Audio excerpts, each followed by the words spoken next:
everyone. Whoa, I'm out of focus. Hey everyone, welcome back to JP's Budget Collecting. Another episode of the Indie Show. Wait, am I starting to? I'm focusing, maybe. There it is, maybe. Tonight we're talking Rachel Rising. We are up to volume 5. I got my man Unruly Simeon with me. What's going on, my friends? I can't call it. I can never call it. It's an unending series of days that are all the same, but with their own unique challenges. Yeah, for sure. You appear to be video frozen, but I can still hear you, so we'll see what happens here. Oh wow, I'm not frozen on live stream, but I see it on my pad. Hang on, I'll go out and come back in. All right. So while I'm really figuring that out, we will say hello to the people hanging out in the chat. We had GT Key here earlier. What's going on? John, you're still on Hawaii time. I'm early. so there's no way I'm late for you. You're on Hawaii time, I'm sure. So let's see if there he is. He's moving. All right, we're good. Gordon, what is going on? Welcome, sir. So yeah, we were talking Rachel Rising, Volume 5. People continue to just die and not really die. I think that's really and that's Volume 5. So, what do you think about Volume 5 on a reread, man? All right, so I read it last week. When it last or the week before when we were supposed to 2 weeks ago we were going to do it and then you couldn't do it because you had work stuff. Yeah. So then I read it again this afternoon, and this afternoon I just really looked at the art. Yeah. And my God, he is so good with such simple line work. I love this dude, man. Yeah. He writes these great stories, this super solid art. It ought to be against the law. I mean, his art is, you think about artists that are known for, very realistic, attractive people differentiating the people. And you think of people that have all this detailed line work and you get cross hatching and you get all this stuff. And then you look at his and everybody looks different for the most part. Not for the most part. There's a couple characters that don't. And the detail is great. Everybody, and yet there's not the crazy line work. It's, it's just very simple, very straightforward, realistic looking people, realistic faces. And yeah, it's just, he does a phenomenal job for sure on the art. What else stands out to you about Volume 5? I think I was on my very first read. I had already fallen in love with Zoe, the mean old lady trapped in a young girl's body. But it was in this volume that I really started to like her. There's one scene in particular that we'll come to that made me just go, yeah. Yeah, I would say Zoe is definitely the standout of this volume for sure. She definitely gets a lot to do here, and she does a lot with it, and for sure. Because I do feel like Rachel and some of the other characters sort of spin their wheels a little bit in this volume, so I do feel like she's given the most to do here. Because we don't have Lilith to deal with anymore to stay, or at least currently. We'll say currently. After the last volume, we kind of got rid of all of our antagonists except for one who's kind of hiding at the moment. So yeah, we got so it's a little more of I wouldn't say quieter volume, but for the other characters, it's a little more of a quieter volume compared to Zoe. Interestingly enough, I will say I was a little bit did I miss something? Did I grab the wrong volume? Because we open up pretty quickly. We see that, the rats are being brought out of town now that Lilith is gone. And we see that, well, I guess actually that's not as quick as I thought, but an opening sequence with Jet coming over and we see Zoe putting fireworks and rats and dropping them in an exploding rats in a trash can. With an excellent running monologue the entire time. Oh my gosh. It's She's a complete psychopath. It's just like, yeah, it's, Well, Joey, what are you doing? When Jet and Rachel are talking, she's like, I know she's not a child, but she looks like a child. Let's just call. But Zoe really is a child. Yeah. I mean, because she in the beginning of the series, she didn't really. Either she doesn't have genuine conscious memory of how long she's been alive, or she's managed to suppress it. Right. So she's just spent 50, 60 years trapped in this body, and she's never matured mentally either. Yeah. No. I mean, I love it. She's putting the firecrackers in the rat's mouth. She's like, stop the countdown. Boom. Just like, I mean, she's very disturbed. And I love how they're like, Zoe, what are you doing? And the trash can then explodes. And she goes, nothing. Like, her whole... That expression. Yeah.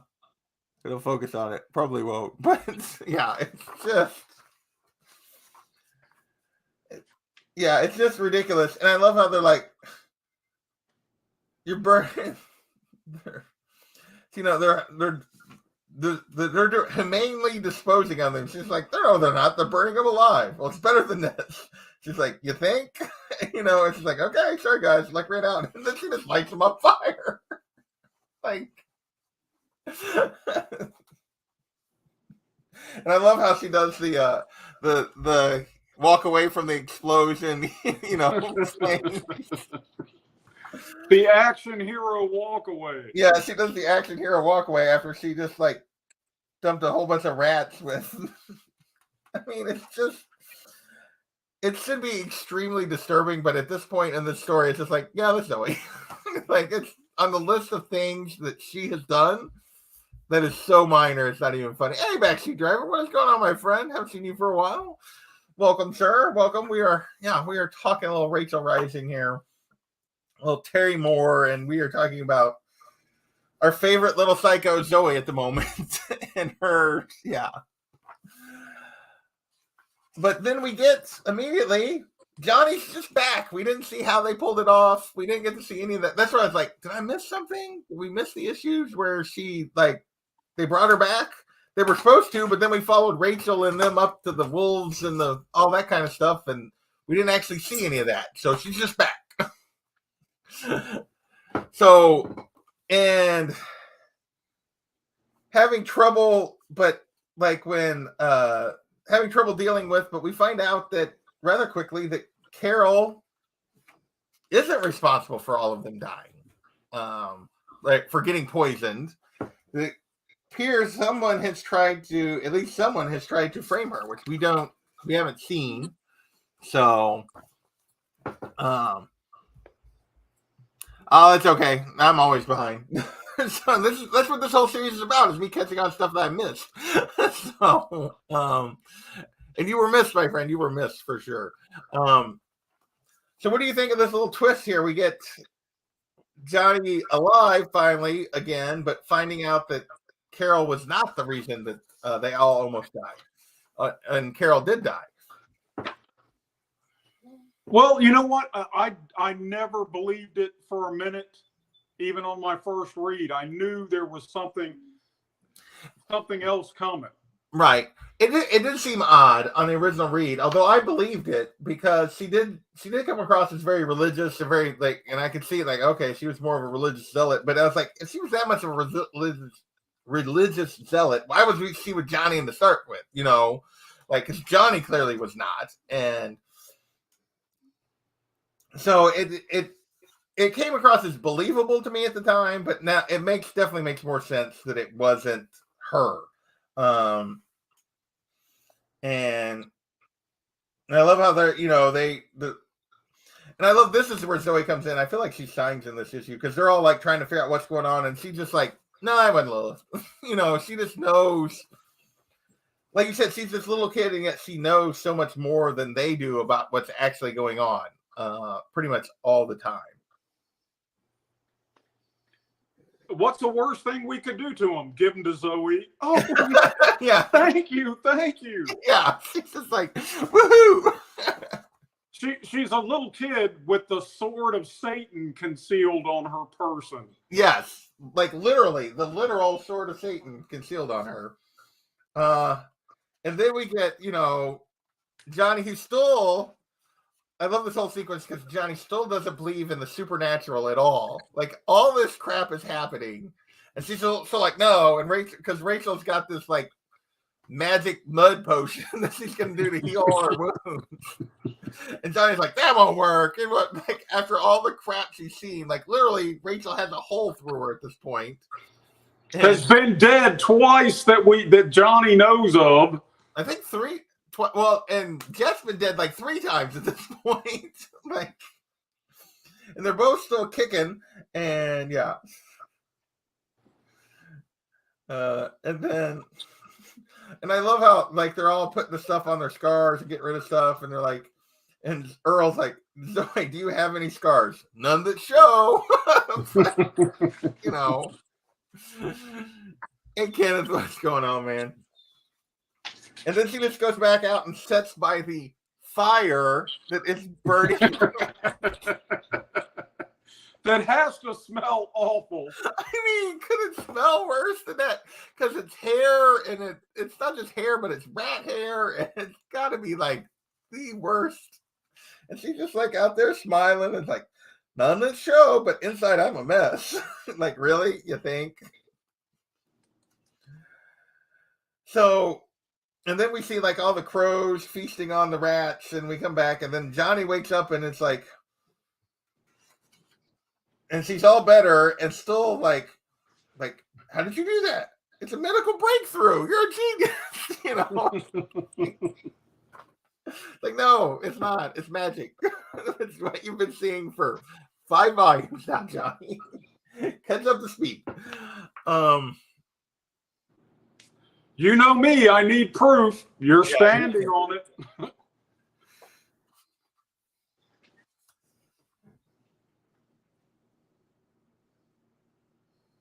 And I love how she's like, Rachel, there's no, and Rachel talks about before the flood, and she's like, there's no geological evidence of a global flood. She's like, yesterday your bones were broken, today they're not. She's like, x-rays would show. She's like, no, they wouldn't. Like, Johnny is like, he's not going to give it up. But I do think it's a fun contrast that, being the scientist that I am, I think it's a fun contrast that like she's wanting evidence and explanations and, and yeah, there's no evidence and explanation, but we do see, and we saw creepy doctor, although they don't go into it anymore, put something in her head, and we see her realize there's a scar and stitches on her head. So, and then we don't touch on that anymore. So I assume that we're going to find out what the heck's going on there relatively soon, since there's only 2 volumes left. But it didn't take her long to recognize that. Like, I don't know where he thought he was going to get away with that for sure. But let's see. And then we immediately jump to Rachel sees what is the Jack, which is the knife, the sword, which is now down to a knife after all these millennial. It's like a priest gave it to me, and Rachel feels the need to touch the knife. Like the first image she gets is Zoe like stabbing the priest like 1 billion times.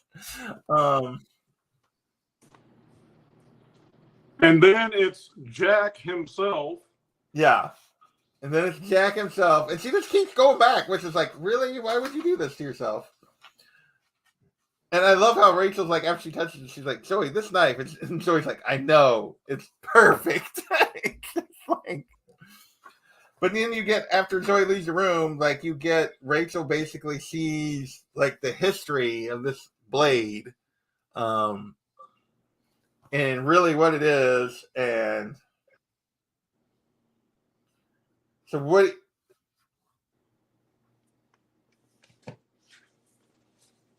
Well, what I like is, who are you that, Rachel asking Zoe, who are you that you can handle something like that? It's pure evil. You know what? I have a better question. Why did you look? And that expression on Zoe when she says that is worth the candle. Well, pure evil. I mean, it's like Zoe is, yeah, she comes across as somewhat innocent, but she is anything but in any way, shape, or form at this point. She has her moments where she's, kid-like, but she is anything but innocent. And so we do see that after she killed the priest, what is his name? Because it's been a couple. I can't remember the spirit. Malik. We see that he's found a new body again, and he just keeps, and like the cop. I love like the cop is there at the house asking her about the death of the priest that she saw. And then, meanwhile, in the opposite room, she's literally murdering, or Malik is literally murdering this woman's husband, like, while the cop was there. I mean,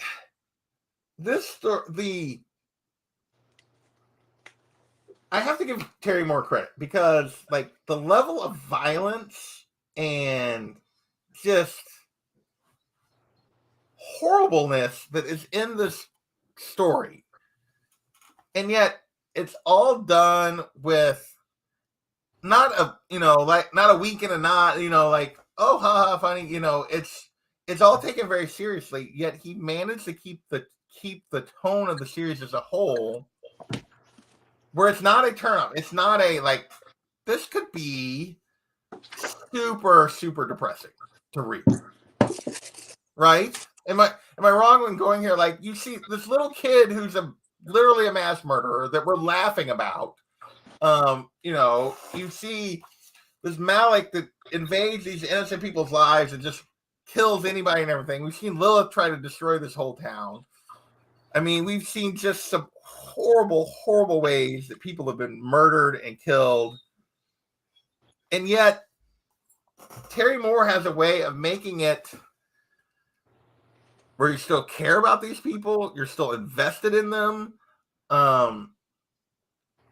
and you're not.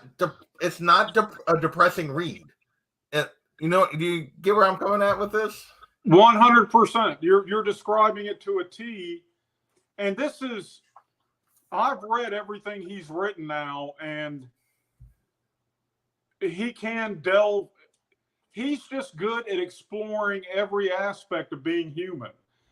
This is the most supernatural of anything he's done, and it definitely has the most dark twists.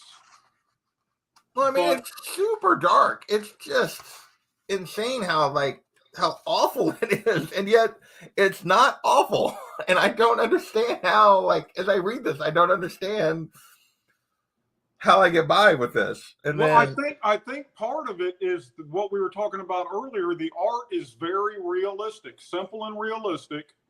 Yeah. Because a different artist could have made this much darker and lost the humor, or a more comic, it could have been all humor without the art. Suits the story perfectly. Well, and then you get and just to drive home my point, the opening of the next issue is literally like a cockroach pooping in Earl's coffee before he takes a drink. Like, it's a whole page of that, and it's like, why? Like, what? And you don't even blink at it. It's just, yeah. It makes, I don't know. It makes no sense to me that, like, I find this enjoyable to read. Like, this is not the kind of thing I would normally be like, oh, this is fun. This is like, but he managed to strike a tone. The voices of the characters are really well done. I mean, I love the sequence with Earl and Johnny talking to him about his feelings for Jet and him not being willing to admit it. And, it's so good that we get, I mean, and then this whole conversation of Zoe and Rachel going through the drive-thru and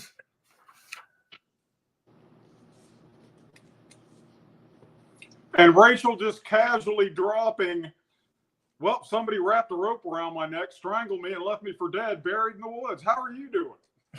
Yeah.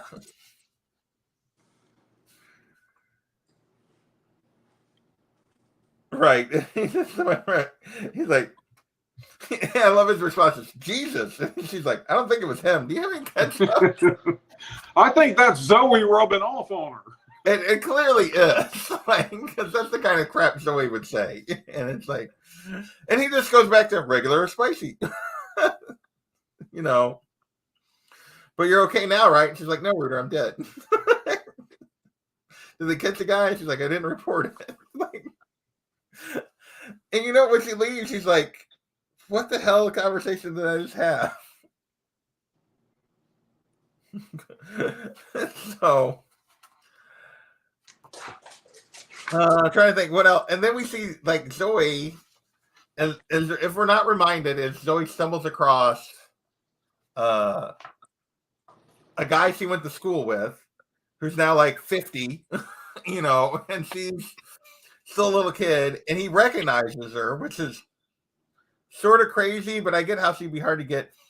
But I don't understand why she doesn't say, "Oh, you're talking about like just throw it off. You're talking about my mom or something," and he'd be like, "Oh, you look just like your mom did," or something, instead of just admitting to him that it's her. She's like, "I have a condition." Well, and here's the deal. This was kind of jarring because, you know, I've read, well, I don't want to spoil anything, but this is just kind of the way she just murders him. That just didn't sit well with me. I agree. I feel like, go ahead. Sorry. He's an innocent as far as we know, and she just let him have it. But yeah, you know, she's going through growing pains, and I mean that in a very real way. You know, she's able to move forward with her life when she wasn't before. Right. So of course, murdering people is freaking wrong. But it's going to take her a while to figure that out, I think. Right. I mean, I get that's been her default interaction with everyone that's not Rachel and Jed, and maybe that's just because she knows she can't murder them. But like, I do feel like this is by far the most, like everyone else she's killed to this point has either A, been possessed by Malik and there's no way to get him out of him, or B, has actually been evil in some sort of way.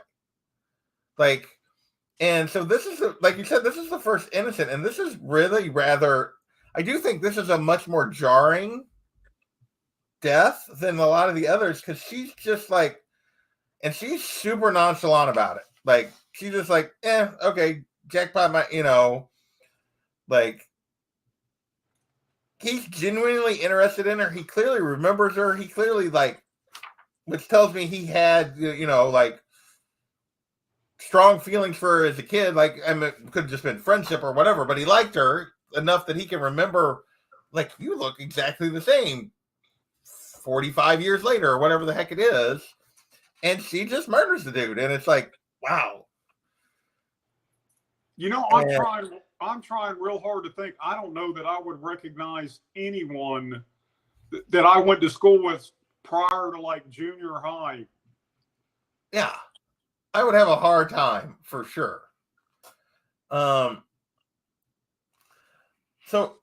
then the next issue we get the weird thing with the wolf and the dog, and like I'm not sure what's going on there. That seems really out of the ordinary.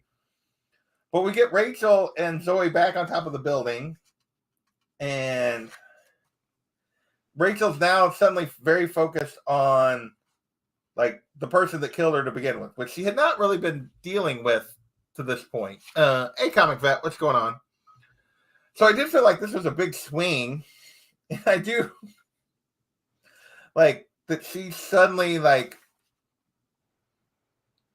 I don't know. I guess she was early on, but then they had gotten so wrapped up in the Lilith stuff and everybody else dying and coming back and everything else that she hadn't really had time to think about it. But we see her very much starting to focus on.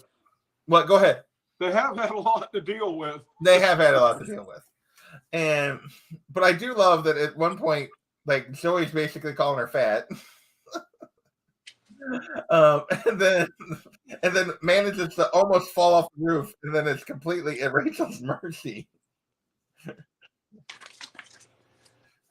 And I love how she's like, and when she's holding her, and I love that conversation. She's like, Rachel, she's like, yeah, I'm sorry I made fun of your big butt. She's like, I bet as I'm pulling you up. And she's like, I mean, you can't help it. Like, she doesn't take it back. She's just like, and then we get another scene with this weird guy on the porch. Isn't his name Lewis? I want to say his name is something like, I think it is Lewis. And like we randomly find out he's some sort of drug or crime lord, which doesn't surprise me based on like his behavior, but like that he's got like another person that just has a murdered person in a cooler. Like, are there any people in this town that aren't completely like effed up? I guess maybe this plays a role later, but I don't understand the point of that scene.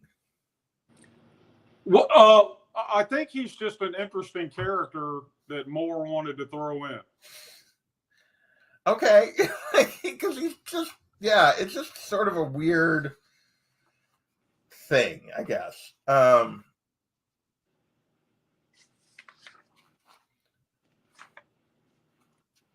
So we see like, so we basically see like Rachel, and then we then go to Rachel and Zoe going to Aunt Johnny to the morgue, and they find a dead guy and randomly discover, and Zoe realizes, like Rachel touches the guy and they discover that, and so it makes Zoe realize where Malik is.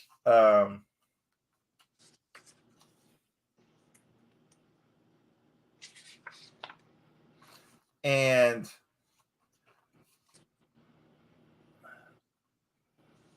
so we get this whole confrontation of Zoe. So which basically leads to this confrontation of Zoe and Malik. And Malik's basically trying to hide from her because he's trying to keep her unaware.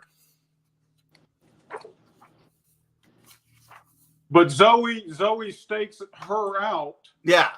Like Zoe has a plan and basically murders another innocent person to get to Malik, but has other people like leave it so that the person dies in the middle of nowhere, but that doesn't stop him. He still finds a way. But in the meantime, go ahead. Like that, was it Denzel in that movie? Yeah. What was that movie called? For the life of me, I can't. But it was a great flick because it had a great ending. Yeah. And the devil basically is moving through all these people, and yeah. It was the song, whatever song the dude kept singing was the name of the movie. It's the Rolling Stones song, but I can't. It'll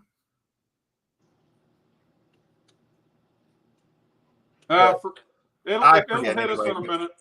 Yeah, I know what you're talking about. But yeah, it's the same thing. He just moves from person to person. But yeah, she drugs him and has these people leave him, take it out to the middle of nowhere and die. And where does she just find these two henchmen? She's Zoe. I mean, she doesn't know anybody but Rachel and Jet and Johnny, and yet she has two henchmen. She just manages to find and hire. Well, meanwhile, while she's doing this, the scene where Rachel goes to the hardware store and looks for the rope. That is emotionally jarring. Yeah. And you see the like elderly African-American guy that works at the hardware store, and she starts talking about what happened to her, and like the sympathy he has for her as they find the right rope. And you find out that he had somebody that was lynched in his family history. And yeah, the scene with them in that thing is just friggin' heartbreaking. But Rachel decides to kill herself again. I I mean, like literally strangles herself with the rope again, which I have a hard time believing you could actually do that. Like, I guess you could, but I feel like you would like. It would take an incredible strength of will. Yeah. But I think what allows Rachel to do it is she's pretty sure she's not going to stay dead. I guess that's true. Like she knows that she has a different perspective on it than anybody else would trying to do it that way. Because I don't like to do it. Like it's one thing to like hang yourself. It's another thing to do what she's doing, which is like forcibly force herself to strangle herself. Like yeah. So Zoe comes back, finds she's dead, calls Jet, cock blocks Jet because she was trying to get a booty call in. But wait, before that, we see that Rachel or Zoe has managed to inject Malice with some kind of poison or biological agent. Yeah. Which I assume she got at the same place she got at the henchman. Yeah, where did she get all this stuff? Yeah, how did she get? Because yeah, she basically poisons this person and it's like with some kind of awful poison. Because she's like, yeah, take her to the woods and leave her. Hurry, you don't want her dying on you. It's going to be a mess, and it is a disgusting mess. When we see in the next issue, like when the person dies and then but manages to find its way into a bear and then find its way into a human. Yeah. And Malik, not that easily rid of. And I love how Malice just takes this in stride, kicks the hotel door in, beats the hell out of some guy he doesn't know and he's not really mad at. Yeah. And tells this person's wife, and pick up a couple of steaks on the way home. Yeah.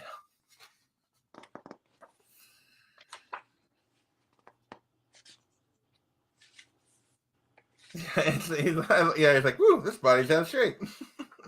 It's just, and then again we end with Rachel's spirit. So I've yet to understand why she killed herself again, because her spirit is at her mother's grave. Couldn't she have just went to her mother's grave? I'm a little confused. And then this little girl could see her, and that's just where we end this volume. And that's some crucial information. The man on my street, he grows flowers over the people in his yard. Oh yeah, so we find out about that the little girl knows about, because she can see dead people. She knows that about a killer on her street. Yes, so it is probably a clue as to who Rachel, because he's clearly somebody who's killing and burying people. Although Rachel apparently didn't rate to get buried in his yard, they got buried out in the woods. But clearly, that's probably sending us in the direction of her killer. So overall, what did you think of this volume? I guess is it was nice for a change of direction, start. Right. But I would just like to interject that thank you, Lord, for not giving me the gift to be able to see dead people. Oh yeah, that would be awful. I would never be able to deal with that. But I loved it, man. I loved it. I really, really enjoyed this volume, and I don't know if I can tell you why. I think it's really just the conversations and the dialogue, particularly between Zoe and Rachel throughout this whole thing. Like those two, their back and forth is just so crisply written. It's just spot on everything. But it's a book full of awful. And it's just like, and yet I enjoyed the heck out of reading it. So it makes me wonder about myself a little bit. But I mean, it really is, I would say, Zoe's volume the most, although Rachel does have quite a bit at the end. But I'm intrigued to see where we're going, because I feel like at some point we got to have some sort of showdown with Malik. And now I do feel like, though, ultimately it's probably about finding her killer, which is probably what the whole thing ultimately is about. but it's such a strange trip. Like, I feel like, I don't know Terry Moore, but I feel like he takes some trips. Is all I'm gonna say. It's like, because there's some just like the whole page. There's a whole page dedicated to, as we talked about, a cockroach pooping in Earl's coffee, and there's a page dedicated to. There's a couple pages dedicated to this little dog basically killing a wolf that was going around killing everything, and and then the rats being taken to the landfill and burned, and there's a page with crows coming in and murdering rats, and there's just this like, and all those pages are just awful again, and yet there's these little asides, and yet it all works in a way that I don't fully understand. I'm just gonna say. Well, but isn't that life though? Really? I mean, well, I hope life isn't this awful. I mean, mine is bad at times, but this is no. Yeah. But listen, and I promise you, this is what I'm about to say is in no way political. It's philosophy, right? Philosophical. You and I, by being born in this country, and being middle class, have it better than 80% of the people in the world, right? So we're kind of removed from the fact, and also in the being born into this time. Yeah, we're insulated from the fact that life is brutal and hard and can end quickly and violently. Yeah. But even in a small town America, you've got this one dude, Lewis, sitting on the porch with a head cooler. Meanwhile, this one little girl's got a serial killer living down the street. Yeah. You've got a guy that, keeps his dead wife who's rapidly or slowly decaying and lives with her. Dude, that's real. You read about this kind of shit all the time. Maybe not concentrated into a little town, but that stuff is out there. It definitely is. It's just, yeah. Again, I feel like you should finish reading this and you should just feel awful about yourself and everything in the world. And somehow, and I have to put, like, I think the art plays a role, but I have to put it on his dialogue. Terry Moore avoids that. He doesn't make it this depressing mess that by all rights it should be. And it's an amazing balance that he strikes to pull this off. The tightrope he walks with this series is amazing. Well, Strangers in Paradise is what he's really known for, and it's a classic and all that. But it's sort of like the first third of that series to me it took him a good minute to find his storytelling voice. But when he did, it got amazing. And for me, everything he's put out since then has been, if not, great, well worth reading. Right. And what do they call it, at the top or the bottom of a panel where they'll block it off and it'll be like Peter Parker swings from one rooftop to the next. Yeah. He doesn't get any exposition like that. It's all got to be done via dialogue. Yeah. And so he got good at it. But it's not wordy. Like, not a bit.